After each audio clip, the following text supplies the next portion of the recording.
Yo, what's up mga kapapapdol? Ito may customer tayong NS. Pagpatong ko ng tools mga idol, putol pala yung drain plug mga idol, hindi sinabi ng customer. O nakalimutan niya lang siguro mga idol. Ayan, halatang may pangdikit na steel epoxy yung drain plug niya mga idol. Binidyo ko lang yan mga idol para maging aware din tayo sa mga gawa natin. Ganyan, kaya malaking tulong din yan mga idol. Halata namang may pagdikit mga idol. Overhaul nga pala ito mga idol, Kawasaki NS.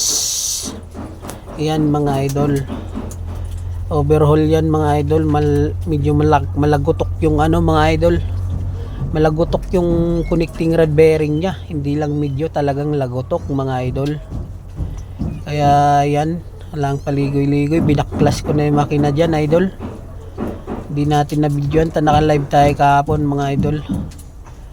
Talagang ano yan idol, walang shortcut. Yun na nga, binaklas natin yung piston ring.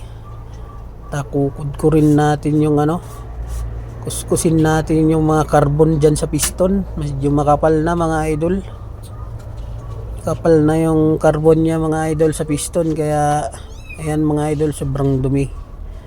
Kaya tanggalin natin yung piston ring para hindi hindi mabuwal mga idol. Madi-disalign yan pag medyo natamaan ng mapersahan mga idol. Yan na nga, nalinisan na natin mga idol. Kabit na natin ulit yung ring. Ayan na siya mga idol. Ayan mga idol. Kaya medyo okay na yan mga idol. Linis-linis na rin tayo ulit. Kagandahan nito mga idol, maraming gas si boss. Talagang yun ang gustong gusto kong ginagawa mga idol, yung magbaklas ng makina tapos maglinis. Yan, talagang mababanlawan siya ng maayos mga idol. Talagang ma-appreciate din ng customer pag ganyan mga idol, na malinis yung makina nila. Sulit yung bayad mga idol, ganun. Yan nga, napasyal si Airpat natin dyan mga idol. Shout out sa'yo Airpat. Yan, matagal-tagal din kaming nagkwentuhan dyan. Coding niya kasi mga idol, kaya tumambay siya sa shop. Wala siyang biyahe ngayon para iwas huli. Mga idol, kwentuhan kami dyan mga idol. Shout out sa'yo Airpat. Yun, tuloy tayo, linis tayo ng makina mga idol.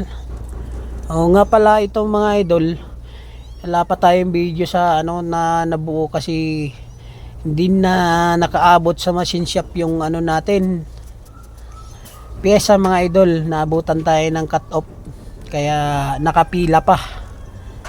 Kaya yung pyesa natin nandun sa machine shop. Tapos itong habang nililinisan ko na, pagdating nun mga idol, salpakan na lang, ganon. Yun mga idol, abang-abang na lang tayo sa next na video nito mga idol, sa NS Kawasaki na ito mga idol. Okay naman na yung pyesa nito mga idol. Malinis na yung pyesa niyan mga idol.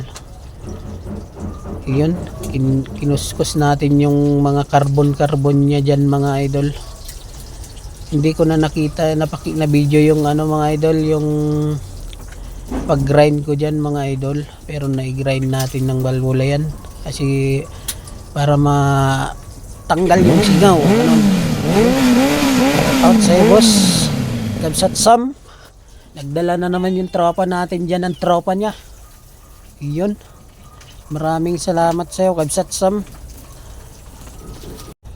Yun nga, linis na tayo dyan para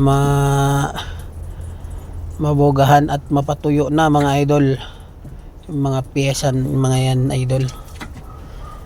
Sarap niyan ikabit mga idol. Yan talaga ang literal na malinis mga idol. Pangit kasi yung pag sinalpak, pag tinanggal mo mga idol tapos bubugahan mo lang saglit mga idol. Hindi pwede yun.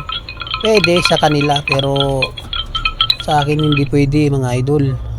Dapat talagang malinis, ganon.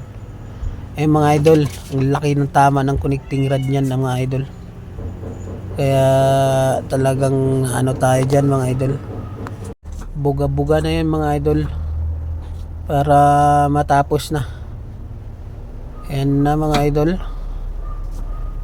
At least nalinisan na para pagkatapos nung sa machine shop mga idol, salpakan na lang yan. Abang-abang na lang tayo mga idol. Abang-abang na lang tayo sa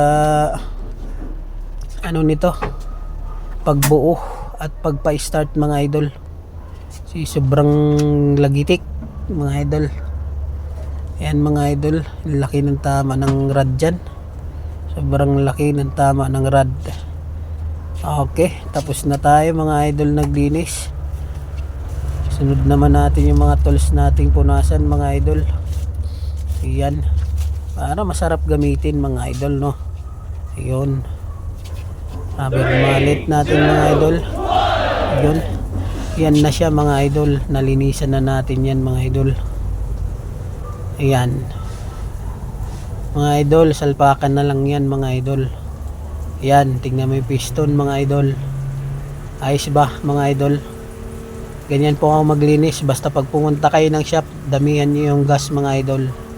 Huwag kayong manghihinayang mga idol, para sa motor nyo rin yan mga idol.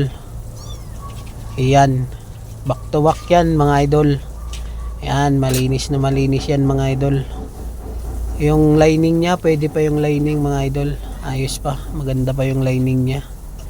Yung rod lang talaga, tsaka rocker arm mga idol pala. May tama yung intake rocker arm nya mga idol. Kaya mga idol, abang-abang na lang tayo sa ano, pagbuo niyan mga idol at pag-start. Yun, maraming salamat mga idol. Singit natin si Boss Change Oil. Yun, boss, shout out sa'yo. Maraming salamat sa'yo boss sa pagdalaw sa shop. Pa-change oil si boss. May biyahe kasi siya sa ano, uwi siya ng Ilocos. Uwi siya ng Ilocos. Kaya shout out sa'yo boss. Yun, dumating naman si ano, si customer natin, Pakboy ng Baguio. Ayan, nagpa kabit natin yung palit battery, tapos tuno carburetor mga idol. Sigma 250 yung motor niya mga idol, Sigma 250. Palit ng battery, tapos tuno ng carb mga idol. Medyo nagabihan tayo dyan mga idol, napasil tayo dyan sa carb nya mga idol. Hindi tugma yung jettings na nilagay mga idol. Fake lang mga idol, hindi siya ano, good quality mga idol. Kaya mahirap din batinuin mga idol. Tsaka hindi rin tugma yung mga jettings niya yung mga idol. Yun, medyo nadiliman at abutan na tayo ng dilim dyan mga idol. Yun nga mga idol, naabutan na tayo ng dilim dito mga idol. Maraming salamat sa panunod ng videos ko mga idol. Abang-abang na lang tayo mga idol sa ano mga idol, sa pagbuo ng overhaul natin at sa pag-start hanggang tumakbo mga idol. Mga idol, hanggang dito na lang yung video natin mga idol. Maraming salamat po sa inyong lahat. Huwag kayong magsawang panoorin ang video natin. Kahit pa paano mga idol, may matutunan tayong unting kaalaman mga idol. Mga idol, salamat mga idol sa mga pag-like nyo mga idol sa mga videos ko mga idol. Na-appreciate ko yun mga idol. Salamat. Thank you mga idol. Hanggang dito na lang video natin mga idol. Salamat. I love you. Love you all mga idol.